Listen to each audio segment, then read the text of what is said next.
Hi! So I went to see yesterday. Do you know the film I'm talking about? The one about the struggling musician who has an accident during a worldwide blackout, and when he wakes up, he's one of the very few people who remember the Beatles. And so he has this moral dilemma, and obviously he decides on capitalizing on their songs, on their great songs. So this is a premise. I thought that it was a crazy premise, so this would either be one great movie or a really crappy one. So when I found out that it was Danny Boyle that was directing this movie, I figured, well, it's going to be a great one because he's a great director. And for those of you who don't know, Danny Boyle, he's the director of, for instance, 127 Hours, The Beach, Steve Jobs, the Trainspotting movies, and one of my personal favorites, Slumdog Millionaire. So this is just to say a few. He's one great director. There are people online saying that this doesn't have the Danny Boyle touch. It does. In my opinion, my humble opinion. What's the Danny Boyle touch?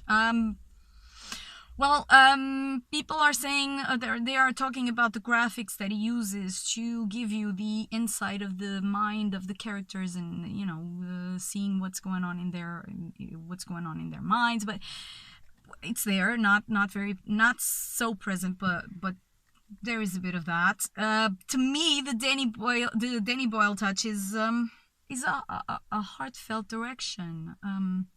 How can I explain this? He gives you feelings for the characters. He makes the characters be very close to you. You care about them, and there is this candor in the way they express themselves, and in the way the movie is shot. There is this innocence, this heart in them, and for me, this definitely is in the movie, and definitely the movie is a lot better than it could have been because of that touch. So, Danny Boyle, not your best movie, but definitely the touch is there, and it makes it better. So, I have a lot to say about this movie. This is going to be a long video, so brace yourselves if you like what I'm saying. So this was written by Richard Curtis. Who is Richard Curtis for you who don't know? Richard Curtis, he is the person who wrote our favorite rom-coms. Love Actually, Four Weddings and a Funeral, Notting Hill, Bridget Jones. He also wrote War Horse and the Mr. Beans movies, and one of my personal favorites. And for those of you who like music, please check it out. It's not a blockbuster, but it's amazing. It's Pirate Radio. Great actors, just check it out. It's so good. So this was the work of Richard Curtis. He writes rom-coms very well, and to me that was the problem with this movie. Not just me, according to what I've been reading online. It becomes this rom-com, and quite frankly, it's the weakest link of the whole thing. But Richard Curtis is a fabulous writer, and there are beautifully written details and beautifully written characters. The characters are beautifully written. They're deep. They're well developed. All of them. So not just the main characters. The supporting roles are so beautifully written. And we'll get there. And the little details, the family environment, and the friends environment, and the friends that love you and support you, but they're kind of a bit bored about your talents, and that's so beautifully written. Those details are so beautifully written and so beautifully shot, and the fact that it's Richard Curtis being shot by Danny Boyle is so rich. The details are just yummy. I love them. The actors, Himesh Patel, no idea who he was, no idea there was a sitcom called EastEnders, no idea. So apparently he even wrote one of these episodes, and that's where he comes from.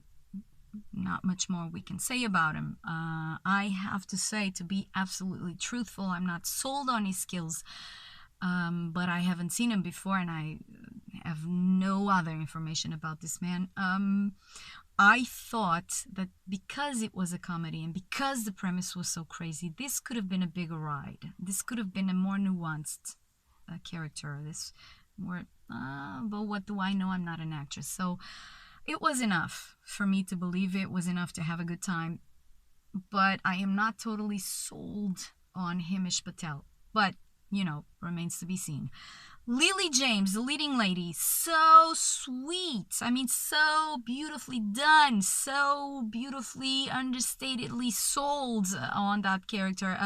That character sold so understatedly, so beautifully, so sweetly. So I totally believed the 20-year-old love. I totally believed everything. She comes from Downtown Abbey. Also did Burnt, Darkest Hour, Baby Driver. Beautiful actress, one to watch, so cute. So not sure about the chemistry between those two, but it doesn't spoil the movie. It's enough. So let's leave it on that. Liked her performance. About the supporting roles, I have to mention them because they're beautiful characters and they are beautifully played. There is this Rocky the Roadie. I mean, probably the character that evolves the most during the movie, could have been more phased, but so beautifully played by somebody called Joel Fry that I hadn't seen before either. He comes from Game of Thrones and he does this so funny. He's so funny, so beautifully played. I mean, I know people like that, so it was so close to home. I loved seeing it. It's so well played, so believable, so funny, so funny, so funny. If you think the same, just comment, because it's so funny. I'm not going to spoil it for you. Another one, Kate McKinnon. She plays Deborah, the agent, the ice cold agent, money grabbing agent. I mean, this girl, whoa, she's so believable. She's so amazing. She steals the show every time she's on screen. I mean, I was sitting there going, oh, yes, I know that. She's so believable. She's stealing it. And I was thinking, well, I've seen her before. Where have I seen her before? Because I have the same feeling from before. I'm having the same feeling that she steals the show. Where have I seen her before? I've seen her in a funny movie with Mila Kunis, The Spy Who Dumped Me. She does the same. I mean, she has the supporting role, who's way more interesting than the main character, and she totally steals it. She does. Kate McKinnon, woman, you are amazing. I'm sure that the next time I see you, and I hope it's not in a supporting role, but the next time I see you, I'm sure I'll feel the same, and you will steal the show because you are amazing. Amazing. No problem on saying this, about saying this. She's amazing. Ed Sheeran has a long part on this movie. He plays himself, which makes it easier, but it's one long part, and he has a lot of lines, and he doesn't completely screw it. He's not too bad. Well, there is one line that is a big line, and he had to be here, and he doesn't quite reach it, but, I can concede that could have been, a lame, bummed feeling on that line. So, we can concede it. He doesn't suck. He doesn't make it suck. Congrats, Ed Sheeran. Good for you. So I'm going to start telling you exactly what I think about the movie and the best parts and the worst parts. I copied a couple of sentences from critics online. They say, interesting concept, can't save ordinary story. And another one, Beatles tribute gets lost in love story and is saved by Beatles music. I have to agree with these. Elaborating on this. Negative aspects. The premise is super funny. Probably the reason that we go to the movies and to watch this one is because of the premise. I mean, a world without the Beatles. I mean, that is so funny. That is so interesting. That is so good if it's exploited well, and it's not. Probably the funniest parts of the movie are when you see that some big stuff that we all know has been forgotten. So if they actually went down this road a little further, I think it would have been a better movie. Definitely. Definitely. You end up without an explanation. You end up without understanding anything. I don't want to spoil it for you, but why does he remember and others don't? Why some stuff are forgotten and others isn't? No further exploration on this, which is a shame for me. And then there is the cliche. I'm so bored about this, and I'm probably going to ramble a bit because this is close to my heart. Love or fame? I mean, how many times are you going to write this crap? Seriously, you're still writing about this? Love or fame? Personal story or fame? Really? We're still there? Come on, get off of it. I mean, what the fuck? I'm sorry. I'm gonna ramble about this. I'm passionate about this. What the fuck? I mean, given the choice, what are you gonna do? You're gonna say no to fame and fortune? Seriously? Fuck that. No, it's not believable that you'd say no. I'm sorry, it's not. If you say it's destructive and it's hard to take and it's hard to... Okay, so let me talk the way I talk in my life, because this is my channel. A few chosen ones, and fuck the details. Why do they get there? It's because they're talented. It's because they're not. It's because they have people in high places, friends in high places. It's because they're not. Fuck that. A few chosen ones are given the possibility of speaking to millions at the same time. Okay, they are given the possibility, whatever the reasons. You have the possibility to, with whatever, your message, your art, your paintings, your sounds, your vibe, your personal style, your whatever, you are given the chance to have a platform where you can speak to millions. Would you pass on it? No, fuck, you wouldn't. No, you wouldn't. And if that brings you money, you wouldn't pass on it. I mean, don't give me the crap that you would. You wouldn't. It's destructive, yes. You have people around you, they're going to suck your energy. They're going to demand from you. They're going to do a bunch of things that is destructive. Please don't fall into drugs, because that's so old school. You know, escapism is so old school. Just take the God-given mission that you are being given and do it. You know, you need to take a break. Ed Sheeran did that. I mean, people are more conscient about this mission. You know, you are overwhelmed. You can't take it anymore. You just put a stop to it. Go do your other stuff and come back. I mean, you don't have to make this choice anymore. It's bullshit. It's old school. Don't give me the fame or love bullshit. And in this movie in particular, it's so badly... justified. I mean, this woman, she was his manager. The dream was them both. It was both their dream. She chooses not to go on this ride. Why? I mean, why does he have to do this choice and not her? I mean, so if you're going to go on this ride, you are going to give up on a lot. But God, you have to make that choice in every job. So you're not going to be home so much. So what? You have to make that choice if you're a pilot. You know, what the fuck? I'm sick of this premise. I'm sick of this. It's old.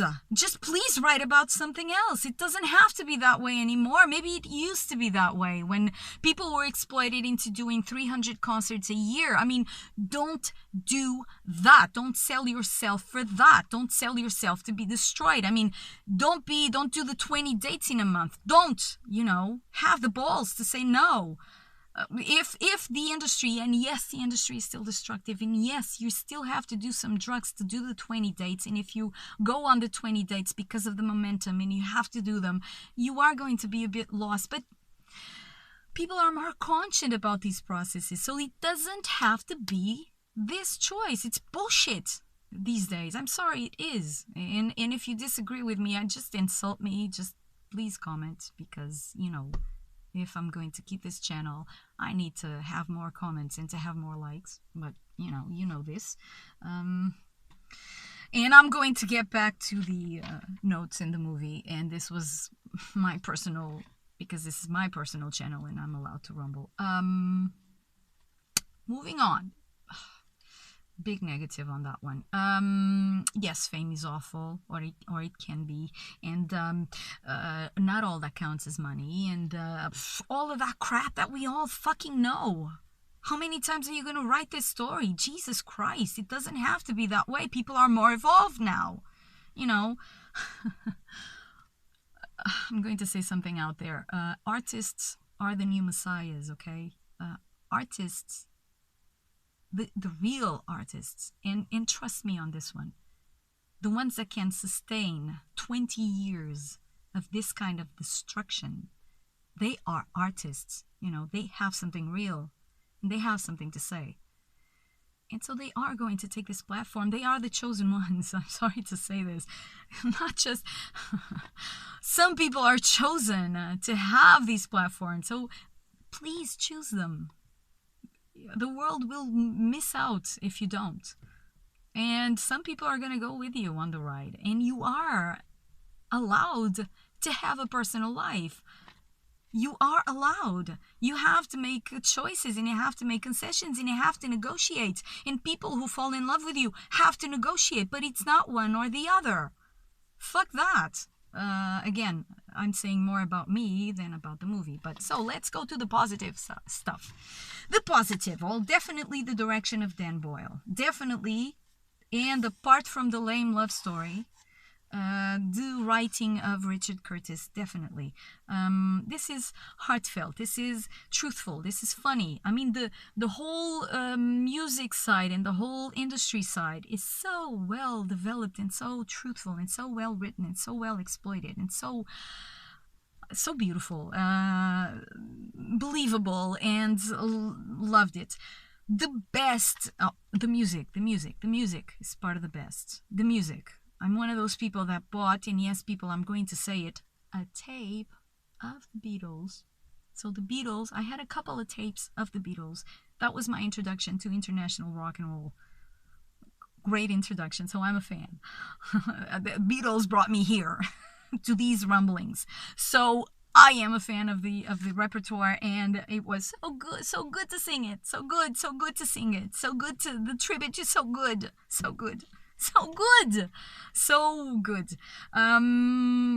And the top of the top in this movie, and without spoiling it for you, you have a moment when obviously the resolution, you have to confront this character with his choice, and you have to confront him with the fact that he stole the songs from the Beatles.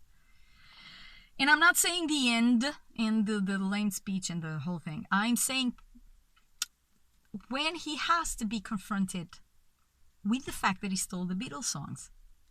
And I'm just going to say this so I won't spoil it for you. The confrontation with the couple and the confrontation with the personification of the Beatles is so beautiful. It's so beautiful. Thank you for the high road. Thank you for the high road, because we probably expected something else. And that is the high road. It's beautifully written. It's beautifully shot. It's beautiful. And that is the best of the movie. Beautiful. And people are saying the same thing online, and it's you can't escape that beautifully written resolution. And I'm not saying about the end, but you'll get what I mean. Top. Seriously, congratulations on that one. So, in a nutshell, I'd rather have the exploration of the premise and the funny part of the ridiculousness of it, and to see it exploited even more rationally and more explanatorily, if this exists, than the rom-com, because it's a bit lame and old. The fame, fortune, or love. It's so old. Stop writing about it. It's so old, so lame. So I'd rather exploit the ridiculousness and the craziness of the premise than that. And it ends up being a rom-com, which is not doesn't make it better.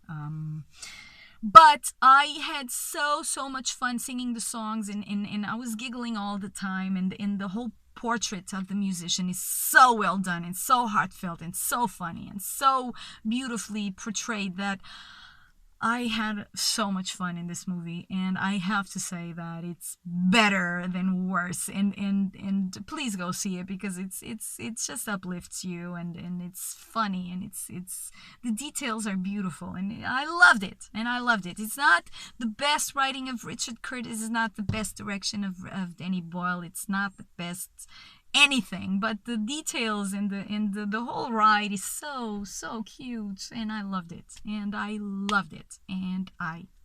So go to the movies and catch Yesterday, because I'll definitely, if I see it on TV or if I see it somewhere else, I will catch it again, and I'll do the ride again, and that's the idea of a good movie. So I want to take this ride again. So even with the very strong negatives that it has, go to the movies. Thank you for watching. This is the longest video I've ever done, and I'm so sorry. Just insult me if you want. Please comment and like and whatever if you have the patience to get here. Thank you for watching, and go to the movies.